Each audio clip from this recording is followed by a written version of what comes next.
रणरागिणी तू पुण्यश्लोकी जपलास वारसा शिवरायांचा जपलास वारसा शिवरायांचा व्हिडिओ काढ रणरणांगणी दाखवली शत्रूस ताकद तुझ्या निश्चयाचा ताकद तुझ्या निश्चयाचा न्यायदानाची पुरस्कर्ती तू राग तुला न्यायाचा आईला देवी तू अभिमान मला तुझ्या शौर्याचा आईला देवी तू अभिमान मला तुझ्या शौर्याचा। नमस्कार मित्रांनो, माझे नाव अनुष्का अंकुश शिंदे। सर्वांना आईला देवी होळकर यांच्या जयंतीनिमित्त खूप खूप शुभेच्छा।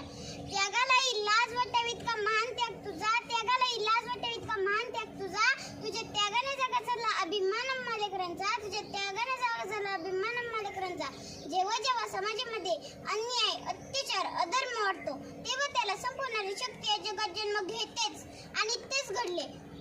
31 मे 1725 रोजी मानकोजी शिंदे व सुशीलाबाई यांच्या पोटी धनगर कुटुंबामध्ये एक कन्या जन्माला आली। त्या कन्याच्या तेजाने सूर्य लाजला। या कन्येचे नाव अहिल्या असे ठेवण्यात आले। मधुर होती जिची वाणी अशी जन्मेल तत्वज्ञानी राणी मधुर होती जिची वाणी अशी जन्मेल तत्वज्ञानी राणी। गाजवल्या जिने दिशादायी तिच्या उत्तुंग कार्याला खरंच सीमा नाही तिच्या उत्तुंग कार्याला खरंच सीमा नाही। ही तीच महिला जिने सत्तेचा मंत्र वापरून विकासाचा तंत्र हिंदुस्थानाच्या मातीत राबविला।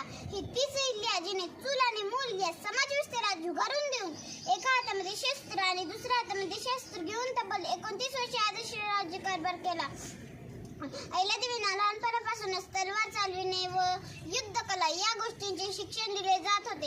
हीच होती त्यांच्या व्यक्तिमत्व विकासाची सुरुवात। वयाच्या 8व्या वर्षी शूर पराक्रमी योद्धा सरदार मल्हाररावांचे पुत्र खंडेरावांशी त्यांचा विवाह झाला।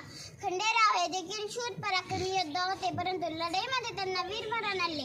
मल्हाररावांच्या सांगण्यावरून अहिल्यादेवी सती गेल्या नाहीत। सती जाण्याची जी परंपरा होती ती त्यांनी लाथडली होती। अहिल्यादेवींच्या हयातीतच नवरा मुलगा सासरा जावई यांचे निधन झाले, परंतु राज्यकारभार पाहण्यासाठी कोणी पुरुषच उरला नाही। अशा वेळी एकट्या अहिल्यादेवींनी राज्यकारभार पाहण्याचा निर्णय घेतला। त्यांनी आपल्या राज्यातील महिलांना तलवार चालविणे व युद्धकला या गोष्टींचे शिक्षण दिले। मित्रांनो, जाता जाता मी एवढेच बोलेल की जात धर्म विसरून दाखवला मानव सेवेचा मार्ग नवा जात धर्म विसरून दाखवला मानव सेवेचा मार्ग नवा। अहिल्यादेवी होळकर आपल्या कार्याचा निरंतर तेवत राहील दिवा निरंतर तेवत राहील दिवा। जय हिंद, जय महाराष्ट्र, जय